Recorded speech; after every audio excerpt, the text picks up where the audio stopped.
నమస్తే, welcome to story board. మాకు మీ సమాచారం కావాలి, మీ డబ్బులు కావాలి, మీ భూమి కావాలి, మీ సైనికుల ప్రాణాలు కూడా కావాలి. ఇది చైనా వైఖరి. ఆలస్యంగానైనా సరే కేంద్ర ప్రభుత్వం చైనా యాప్స్ నిషేధించింది. మనం చైనా యాప్స్ వాడడం వల్ల బీజింగ్ కు వేల కోట్ల రూపాయల ఆదాయం వస్తోంది. మన సైనికుల ప్రాణాల కంటే టిక్ టాక్ ముఖ్యమా? యాప్స్ పోయాయని బాధపడుతున్న వాళ్ళని ఏం చేయాలి, ఏమనాలి? ఇక్కడ విరగడైంది. దేశానికి పట్టిన శని వదిలిపోయింది. చాలా మంది భావన ఇదే. ఓ మై గాడ్, ఇప్పుడెలా అని దిగులు పడుతున్న ఆమాంబాతు సరుకు కూడా ఉంది. కేంద్రం బ్యాన్ చేసిన యాప్స్ అన్ని డిలీట్ చేయాలా వద్దా అని కంగారు పడుతున్నారు కొందరు. జనాల్ని పిచ్చెక్కించిన టిక్ టాక్ సహా 59 చైనా యాప్స్ ను బ్యాన్ చేయడంపై రకరకాల అభిప్రాయాలు వినిపిస్తున్నాయి. చైనా యాప్స్ నిషేధాన్ని వ్యతిరేకిస్తున్న వాళ్ళ కళ్లు తెరుచుకునేదెప్పుడు? ప్లే స్టోర్ నుంచి చైనా యాప్స్ తొలగింపు ఆవేదనలో టిక్ టాక్ ఫ్యాన్స్. ఇప్పటికే తెగవాడేసిన వారిలో కంగారు. అన్ఇన్స్టాల్ చేయటమే బెటర్ అంటున్న నిపుణులు. చైనా యాప్స్ బ్యాన్ గత కొన్ని రోజులుగా సోషల్ మీడియాలో పుకార్లు ప్రచారంలానే అనిపించినా నేడు అదే నిజమైంది. చైనాకి చెందిన 59 మొబైల్ యాప్స్ ని బ్యాన్ చేస్తూ నిర్ణయం తీసుకుంది కేంద్ర ప్రభుత్వం. ఈ యాప్స్ ని వాడటం వల్ల దేశ భద్రతకు ముప్పని, యూజర్స్ వ్యక్తిగత సమాచారం హ్యాక్ అయ్యే ప్రమాదముందని హెచ్చరిస్తూ వస్తున్న కేంద్రం నిన్న రాత్రి నిర్ణయం తీసుకుంది. ముప్పుగా గుర్తించిన 59 యాప్స్ ని నిషేధిస్తున్నట్టు ప్రకటించింది. కొన్ని అప్లికేషన్స్ ఎట్లా అంటే అవసరం లేకున్నా కానీ దాని యాక్సెస్ అడుగుతూ ఉండడం. అంటే కెమెరాకి సంబంధించిన యాక్సెస్ కావచ్చు, అక్కడ లోపల మీడియాకి సంబంధించిన అంటే ఫోన్లో ఉండేటువంటి మీడియాకి సంబంధించిన యాక్సెస్ కావచ్చు, ఇంకా ఇతరత్ర యాక్సెస్లన్నీ కూడా అడుగుతూ ఉంటాయి. సో దీనిలో ముఖ్యంగా ఈ అప్లికేషన్స్లో గమనించింది ఏంటిదంటే డెఫినెట్గా కూడా ప్యాట్రియాటిజం అన్నది అంటే ఇండియా పైన ఇండియన్స్గా మన బాధ్యతగా మనం చేయడం ఒక ఎత్తు అయితే, సో ఇక్కడ సెక్యూరిటీ థ్రెట్స్ కూడా ఉండడం అనేది చైనా యాప్స్లో మనం గమనిస్తూ ఉన్నాము. నిషేధాజ్ఞలతో ఇప్పటికే టిక్ టాక్ ను ప్లే స్టోర్ నుంచి తొలగించింది గూగుల్. అయితే ఇప్పటికే టిక్ టాక్ ను ఇన్స్టాల్ చేసుకున్న వారి పరిస్థితి ఏంటి? ఆ యాప్ పనిచేస్తుందా లేదా? దాన్ని వెంటనే అన్ఇన్స్టాల్ చేసేయాలా? ప్రభుత్వం నుంచి ఏవైనా ఇబ్బందులు ఎదుర్కొనే ప్రమాదముందా అని కొందరు కంగారు పడుతున్నారు. సరిహద్దుల్లో ఉన్న ఉద్రిక్తతల దృష్ట్యా కేంద్ర ప్రభుత్వ నిర్ణయాన్ని మెజార్టీ ప్రజలు స్వాగతిస్తున్నారు. టిక్ టాక్ తో పాటు మరో 58 యాప్స్ ను ఇండియా బ్యాన్ చేయటం వెనుకున్న అసలు కారణం డేటా చౌర్యం. ఈ 59 యాప్స్ తో ఇండియన్స్ డేటాను చైనా కంపెనీలు తస్కరిస్తున్నాయి. బ్యాన్ విధింపుతో ఇంటర్నెట్ సర్వీస్ ప్రొవైడర్లు, టెలికాం సర్వీస్ ప్రొవైడర్లు ఈ యాప్స్ ఇండియాలో డేటా, ఇంటర్నెట్ ట్రాఫిక్ యాక్సెస్ చేయకుండా బ్లాక్ చేస్తాయి. ఈ మేరకు ఐఎస్పీ, టీఎస్పీలతో అధికారులు సంప్రదింపులు జరుపుతున్నారు. ఈ అప్లికేషన్స్ అంతా భారీ మొత్తంలో యూజర్ల డేటాని చైనాకి తరలిస్తూ ఉన్నాయి. ముఖ్యంగా యూజర్లకు సంబంధించిన సెన్సిటివ్ డేటా, ఫోన్ డీటెయిల్స్ దగ్గర నుంచి వీటన్నిటిని చేరవేయడంతో పాటు భారతదేశానికి సంబంధించిన దేశం యొక్క సమగ్రతను దెబ్బతీసే విధంగా వీడియోస్ ఇలాంటివి పోస్ట్ చేయబడుతున్నా కూడా ఇప్పుడు చాలా సందర్భాల్లో వాళ్ళు సరిగ్గా పట్టించుకోలేదు. కనీసం ఇలాంటి కంటెంట్ వస్తుంది, దేశాన్ని ఇబ్బంది పెడుతుందని చెప్పినా కూడా పట్టించుకోకుండా చాలా ఇగ్నోర్ చేస్తూ వచ్చున్నారు. దీనికి సంబంధించి దేశవ్యాప్తంగా చాలా సందర్భాల్లో కోర్టుల్లో కూడా వాదనలు జరగడం జరిగింది. ఖచ్చితంగా ఈరోజు టిక్ టాక్ అలాగే రిమైనింగ్ చైనీస్ అప్లికేషన్స్ భారతదేశంలో బ్యాన్ చేయడం అనేది వాటిని ఇప్పటికిప్పుడైతే మన గూగుల్ ప్లే స్టోర్ నుంచి రిమూవ్ చేయడం జరిగింది. అలాగే యాపిల్ యాప్ స్టోర్ నుంచి కూడా రిమూవ్ చేస్తున్నారు. ఇప్పటికే ఫోన్లలో ఇన్స్టాల్ అయి ఉన్న యాప్స్ ఇప్పటి వరకైతే మామూలుగానే పనిచేస్తున్నాయి. ఇండియాలో ఉన్న అన్ని యాప్ స్టోర్స్ టిక్ టాక్ తో సహా నిషేధానికి గురైన ఏ యాప్ కు అప్డేట్స్ చూపించవు. అయినా ఫోన్లలో ఆ యాప్స్ ని ఉంచుకుంటే భద్రత తగ్గి హ్యాకర్ల బారిన పడే అవకాశం ఎక్కువంటున్నారు సైబర్ నిపుణులు. చైనా యాప్స్ నెట్టింట్లో వీటిదే హల్చల్. Tick talk, SHAREit, UG browser, Kwai, Bigo live, beauty plus ఇటువంటి చైనా యాప్స్ లేని మొబైల్ ఉండదు. ఇక టిక్ టాక్ గురించి చెప్పనక్కర్లేదు. కేవలం టిక్ టాక్ కోసమే మొబైల్ ఫోన్ కొన్నవాళ్లు కూడా ఉన్నారు. కుర్రకారు మొదలుకుని చిన్నారులు, వృద్ధుల వరకు టిక్ టాక్ లో వీడియోలు చేసిన వాళ్లే, వీడియోలు చూసి సరదా పొందిన వాళ్లే. కొంతమంది టిక్ టాక్ స్టార్లుగా సమాజంలో గుర్తింపు పొందారంటే దీని వెర్రి ఏ స్థాయిలో ఉందో అర్థం చేసుకోవచ్చు. కంట్రీస్ మధ్యలో ఎప్పుడైతే when there is no friendly relationship లేనప్పుడు దానికి సంబంధించిన ఉపయోగం లేని లేకపోతే అంతగా పనికిరాని వాటిని బ్యాన్ చేయడంలో తప్పు లేదండి. అట్ ద సేమ్ టైం మనకు ఇప్పుడు చైనా ఇండియా బోర్డర్లో వార్ జరిగితే ఎంతమంది సైనికులు చచ్చిపోతుంటే మనం జస్ట్ యాప్స్ డిలీట్ చేయడానికి ఆలోచించకూడదు. చైనా యాప్స్ వాడారంటే మీ డేటా చోరీ ఖాయం అంటూ కేంద్ర ప్రభుత్వమే హెచ్చరించడంతో కొన్ని రోజుల ముందు నుంచే ప్రతి ఒక్కరిలోనూ టెన్షన్ మొదలైంది. గాల్వన్ లోయలో భారత్ చైనా సైనికుల దాడుల్లో 20 మంది భారతీయ సైనికులు వీరమరణం పొందారు. దీంతో చైనా వస్తువుల్ని బహిష్కరించాలి అనే డిమాండ్ పెరిగింది. మనం చైనా యాప్స్ ఉత్పత్తులు వాడటం వల్ల మన సొమ్ము చైనాకు పోతోంది. మన సొమ్ముతోనే చైనా మన మీద దాడి చేస్తున్న కుతంత్రాన్ని అర్థం చేసుకుని చైనా ఉత్పత్తుల్ని యాప్స్ని బహిష్కరించాలనే డిమాండ్ పెరుగుతోంది. చైనా యాప్ టిక్ టాక్ తో పాటు మరికొన్ని యాప్లను తొలగించాలని కోరుతూ ఇటీవల రిమూవ్ చైనా యాప్స్ నినాదం ఊపందుకుంది. బాలీవుడ్ నిర్మాత విధు వినోద్ చోప్రా పోస్ట్ చేసిన ఓ వీడియో బాయ్కాట్ చైనా నినాదానికి స్ఫూర్తినిచ్చింది. 3 ఇడియట్స్ కి స్ఫూర్తిగా నిలిచిన వాంగ్ చుక్ చైనా కుటిల నీతిని దుయ్యబడుతూ దాన్ని ఎలా ఎదుర్కోవాలో పరిష్కార మార్గాలు సూచించారు. ఈ వీడియో రిలీజ్ అయ్యాక బాయ్కాట్ చైనా నినాదం ఊపందుకుంది. కొన్ని రోజుల్లో సోషల్ మీడియాలో #boycott China, #boycott made in China, #boycott Chinese apps, #boycott tick talk నినాదాలు హోరెత్తాయి. ఈ నినాదాలతో పెట్టిన పోస్టులు సైతం కోట్ల సంఖ్యలో షేర్ అవుతున్నాయి. డ్రాగన్ వ్యతిరేక ప్రచారంతో బాలీవుడ్ నటుడు మిలింద్ సోమన్ కూడా తన ఫోన్ నుంచి టిక్ టాక్ యాప్ తీసేస్తున్నట్టు ప్రకటించారు. Tick talk, hello, UG browser వంటి మొబైల్ యాప్లు దేశ ప్రజల భద్రతకు ముప్పుగా ఉందని భారత భద్రతా సంస్థలు గుర్తించాయి. చైనాకు సంబంధించిన TikTok, Helo app, CamScanner, ByteDance ఇంకా ఇతర 50కి పైగా యాప్స్ నిషేధించాలని నిఘా వర్గాలు కొన్ని రోజుల క్రితమే హెచ్చరించాయి. సైనికులు ఈ యాప్స్ వాడొద్దని హెచ్చరించాయి. దేశ సార్వభౌమాధికారం, జాతీయ భద్రత, రక్షణ శాఖ రహస్యాలు, దేశ సమగ్రత పరిరక్షణ కోసం 59 చైనా మొబైల్ యాప్స్ను నిషేధిస్తున్నట్టు కేంద్ర ప్రభుత్వం ప్రకటించింది. ఐటీ చట్టం 2000లోని సెక్షన్ 69A ప్రకారం ఈ యాప్స్ను నిషేధిస్తున్నట్టు కేంద్ర ఐటీ శాఖ ఉత్తర్వులు జారీ చేసింది. జాబితాలో ఉన్న 59 యాప్స్లో మాల్వేర్, స్పైవేర్ ఉన్నట్టు ప్రభుత్వం పేర్కొంది. ఇవి యూజర్ల డేటా, ప్రభుత్వ సంస్థల ఉద్యోగుల ఫోన్ల నుంచి సమాచారాన్ని తస్కరిస్తున్నాయని ఆందోళన వ్యక్తం చేసింది. వీటిని స్మార్ట్ ఫోన్లు, డెస్క్టాప్ ప్లాట్ఫామ్లపైన నిషేధిస్తున్నట్టు పేర్కొంది. నిషేధిత యాప్లలో టిక్ టాక్ కు భారతదేశమే ప్రధాన మార్కెట్. భారత్లో ఆ యాప్కు 12 కోట్ల మంది ఖాతాదారులు ఉన్నారు. ఇప్పటి వరకు మనకి ఏంటిదంటే అంతా సర్వీస్ బేస్డ్ ఇండస్ట్రీగానే ఐటీ ఇండస్ట్రీ ఉంది ఇప్పటి వరకు. సో ప్రోడక్ట్ బేస్డ్ ఇండస్ట్రీగా మారబోతుంది. అంటే ప్రతి ఒక్క అంటే ఈ కొత్త కొత్త అప్లికేషన్స్ అంటే టిక్ టాక్కి దీటుగా, క్యామ్ స్కానర్కి దీటుగా ఎన్నో అప్లికేషన్స్ కూడా ఉన్నాయి. మనం ఎక్స్ప్లోర్ చేయలేదు అంతే. ఎక్స్ప్లోర్ చేసి ఇండియా కూడా ఫస్ట్ నిలబడుతుంది. చైనా యాప్ల గురించి నిఘా వర్గాలు చాలా రోజులుగా హెచ్చరిస్తున్నాయి. లాక్డౌన్ అమలు తర్వాత ప్రభుత్వ, ప్రైవేట్ సమావేశాల్లో జూమ్ యాప్ వాడకం పెరిగింది. జూమ్ యాప్ వాడకం వల్ల భారీగా డేటా చోరీ జరుగుతున్నట్టు నిఘా వర్గాలు గుర్తించాయి. 2 నెలల క్రితం రక్షణ శాఖ మంత్రి రాజ్నాథ్ సింగ్ సైన్యాధికారులతో జూమ్ యాప్ ద్వారా జరిపిన సమావేశంలో భాగంగా ఓ ఫోటోను షేర్ చేశారు. 2 రోజుల తర్వాత అది సోషల్ మీడియాలో ప్రత్యక్షమైంది. దీనిపై సీరియస్ అయ్యారు. దాంతో ప్రభుత్వోద్యోగులు జూమ్ యాప్ వాడవద్దని ఆదేశాలు జారీ చేసింది కేంద్ర ప్రభుత్వం.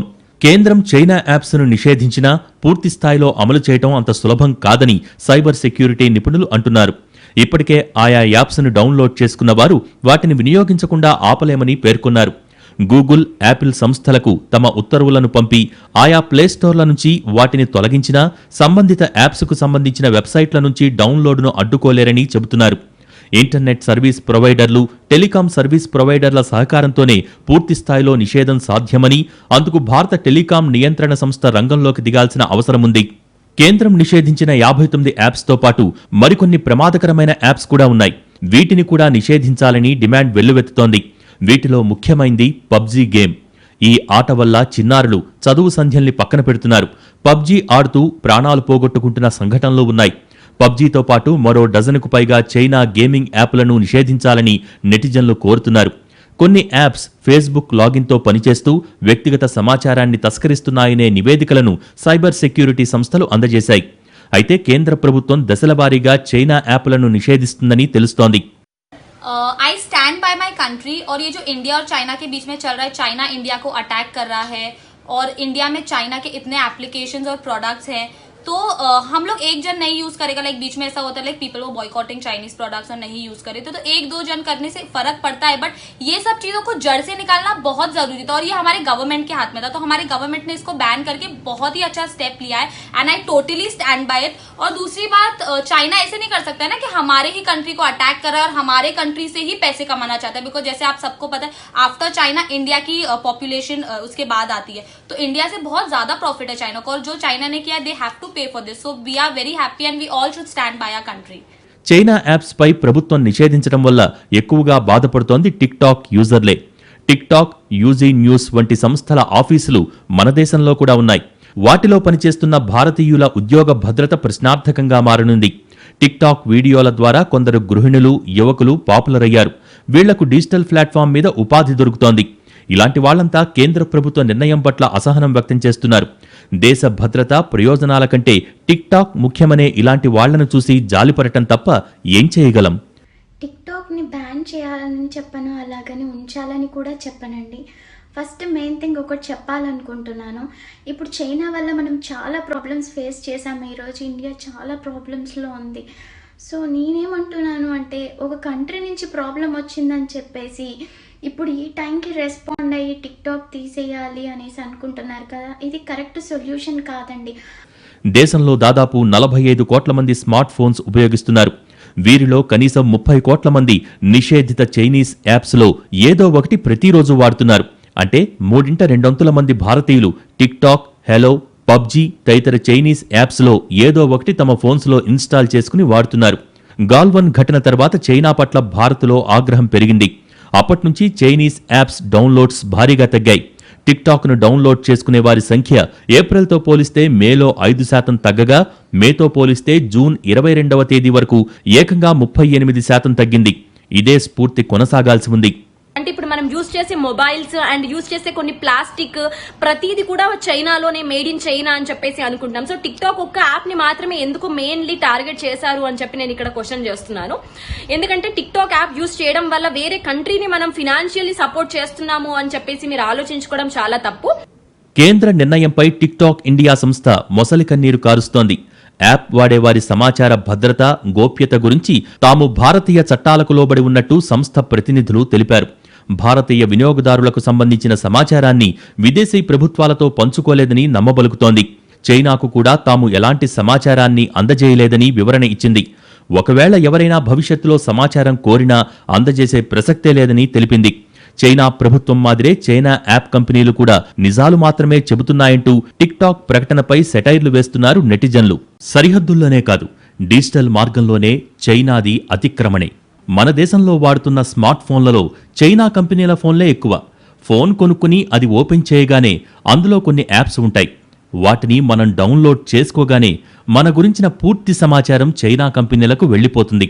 చైనా కంపెనీలు ఆ సమాచారాన్ని కొన్ని సంస్థలకు అమ్ముకుని కోట్లు గడిస్తున్నాయి. అంటే మనకు తెలియకుండానే మనం చైనా వాడికి కోట్ల రూపాయల ఆదాయం సమకూరుస్తున్నాం. బాయ్కాట్ చైనా హ్యాష్ట్యాగ్తో ప్రస్తుతం సామాజిక మాధ్యమాల్లో బాగా వైరల్ అవుతోంది. అయితే చైనా వస్తువులతో పాటు యాప్లను నిషేధిస్తేనే భారత ఆర్థిక వ్యవస్థకు మేలు అనేది నిపుణుల సూచన. యాప్లను నిషేధిస్తే సమాచార తస్కరణ ఆగిపోవడంతో పాటు చైనా ఆర్థిక వ్యవస్థపైన ప్రభావం ఉంటుంది. భారత్లో 4 రకాల చైనా యాప్లు పెద్ద ఎత్తున సొమ్ము చేసుకుంటున్నాయి. ఎకనమిక్ యాప్లు, వ్యానిటీ యాప్లు, న్యూసెన్స్ యాప్లు, చైనా గురించి ఊదరగొట్టే యాప్లు. ఈ 4 రకాల్లో కనీసం 3 రకాలను నిషేధించాలని కొంతమంది నిపుణులు కొన్నాళ్లుగా చెబుతున్నారు. అలాగే మిగతా అప్లికేషన్స్ ఏవైతే ఉన్నాయో చైనా పెట్టుబడులు ఉన్న పేటీఎం కావచ్చు, రిమైనింగ్ అప్లికేషన్స్ అంతా బిగ్ బాస్కెట్, ఓలా ఇలాంటి వాటి మీద కూడా అవి డేటా ప్రైవసీ ఇలాంటి ఎంతవరకు కాపాడుతున్నాయో వాటి మీద నిఘా పెట్టాల్సిన అవసరం కూడా కనపడుతూ ఉంది. బైదు లాంటి యాప్లు చైనాకు డిజిటల్ స్కిల్ రూట్ లాంటివి. భారత మార్కెట్లో వాటిపై ఎలాంటి ప్రభావం పడినా ఆ కంపెనీల విలువపై ప్రభావం పడుతుంది. టిక్ టాక్ యాప్నే తీసుకుంటే దాదాపు 30% వినియోగదారులు భారత్ నుంచే ఉన్నారు. 10% ఆదాయం ఇక్కడి నుంచే వస్తోంది. ఈ ఆదాయమంతా టిక్ టాక్ కోల్పోక తప్పదు. అది అంతిమంగా చైనా ఆర్థిక వ్యవస్థకు ఎంతో కొంత నష్టం కలిగిస్తుంది. భారత్ అనుసరించిన ఈ మార్గాన్ని మరికొన్ని దేశాలు కూడా అనుసరించే అవకాశం ఉంది. దీంతో చైనాకు మరింత నష్టం కలగక తప్పదు. ఇండియాకి సపోర్ట్ చేయాలి, ఇలాంటివన్నీ చేస్తేనే మనం ఇండియాలో ఉండడానికి ఎలిజిబిలిటీ, లేకపోతే లైక్ మీరు టిక్ టాక్ అప్లికేషన్స్ అండ్ అలాగే కొన్ని అప్లికేషన్స్ అన్ని యూజ్ చేస్తూ మీరు చైనాకి సపోర్ట్ చేస్తున్నారని అంటున్నారు. సో టిక్ టాక్ యాప్ ని కంటిన్యూ చేస్తూ ఉండడం అంటే దానికి అర్థము మనము వేరే కంట్రీకి ఏదో సపోర్ట్ చేస్తున్నాము, మన కంట్రీని మనం కించపరుచుకుంటున్నాము అని చెప్పేసి కాదు.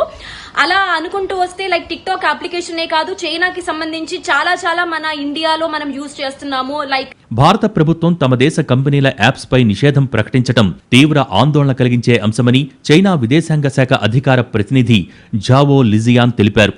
అంతర్జాతీయ ఆయా దేశాల నియమ నిబంధనలు చట్టాలకు అనుగుణంగానే వ్యవహరించాలని చైనా కంపెనీలకు చెబుతూ ఉంటామని చెప్పుకొచ్చారు.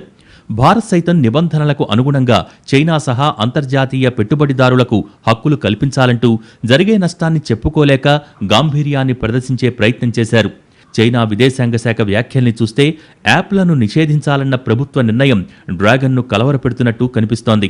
పాపులర్ వీడియో షేరింగ్ ప్లాట్ఫామ్ టిక్టాక్ను నిషేధించడంతో చాలామంది షాక్ తిన్నారు.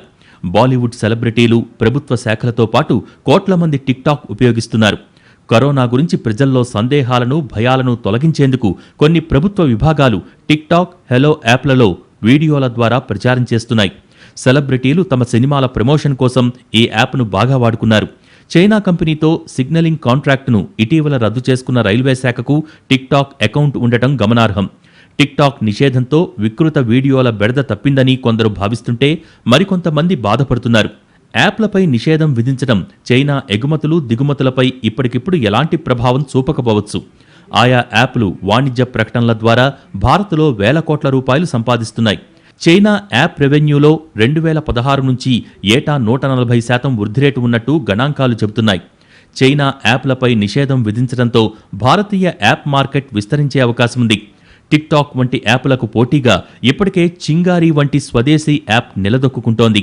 అలాగే న్యూస్ డాగ్, హెలో వంటి న్యూస్ అగ్రిగేటర్లకు ధీటైన స్వదేశీ యాప్స్ విస్తరించేందుకు అవకాశం ఏర్పడుతుంది. చైనాతో సరిహద్దు గొడవ ఒక రోజుతో ముగిసేది కాదు. ఏ దశలోనూ ఎంతమాత్రం నమ్మటానికి వీల్లేని దేశం చైనా. కరోనా వైరస్ సృష్టించి ప్రపంచం మొత్తాన్ని ప్రమాదంలో పడేసింది. 1962లో నమ్మించి భారత్పై దాడి చేసి మన భూభాగాన్ని ఆక్రమించుకుంది. ఆ తర్వాత డోక్లాం, తబంగ్, ఇప్పుడు గాల్వన్ లోయలో అలజడి సృష్టిస్తోంది. భారత్కు పాకిస్తాన్ కంటే ప్రమాదకరమైన శత్రువు చైనా. ఆ దేశ వస్తువులు, ఉత్పత్తులు, యాప్లు వినియోగించడమంటే మన చేతితో మన కన్ను పొడుచుకున్నట్టే. ఇన్నాళ్లు ఎలా ఉన్నా ఇకనైనా జాగ్రత్త పడటం మంచిది.